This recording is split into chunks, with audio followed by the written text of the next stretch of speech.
Hello ladies and gentlemen, with this video I want to cover the topic that bothered me for a year. What jobs are gonna be left after the AI takes over? So in this video you're gonna hear my original thoughts on this subject. So a few weeks ago I was in India and I saw a banner that was clearly created by the AI. And it led me to realize that only hookers and rich people will survive in the AI economics. Hello ladies and gentlemen, Professor Daniil is here. I know a few ladies that finished good schools, good universities, had good grades, and they struggle to find a good job. And now what they do is they hang out with actual ministers in a slightly corrupt country. It's very unfortunate that I cannot say the names, but what I can tell you is that in one night they make a monthly salary of a regular office worker. And they do not even have sex actually, they just party, have dinners, etc. I understand why they can find a job. There is less need for intelligence because there is AI. But there is still a need for pussy and it will not go away. Everything else will be automated. But you cannot wash away millions of years of evolution. Do you think that with a new ChatGPT update people will stop buying worn panties? No. Only rich people and hookers will survive in the AI economy.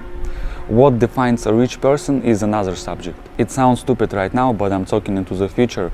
Get back to this video in 20 years or maybe even in 2.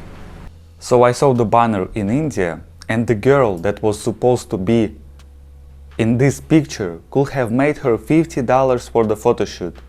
But instead the authors of this banner used AI, and this girl has been left with no money.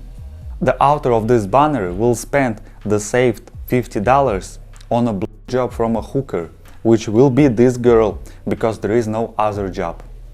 So this was my argument. Everything will be automated except for the pussy. Pussy owners will win. Okay, and then there is the question, what's going to be left for ordinary people? Majority of people were slaves throughout the history. Comfortable offices and lattes every morning are only available because people were used as means of production. Once there is no such need, you're out. So don't be illusioned by the current status quo. I think what's left for ordinary people is to change the perspective on the porn industry and hop in onto OnlyFans, Pornhub, etc. and create account on escort websites. That's the new LinkedIn now. Ladies and gentlemen, before publishing this video, I showed it to my friend and he told me, Daniel, you need to present some data, present some news to prove your point. But I said, other YouTubers, they do it. They show you some charts, some news. It's called lying using data.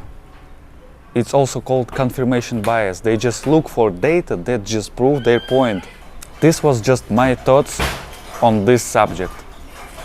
Thank you for watching. See you on the next video. Bye bye.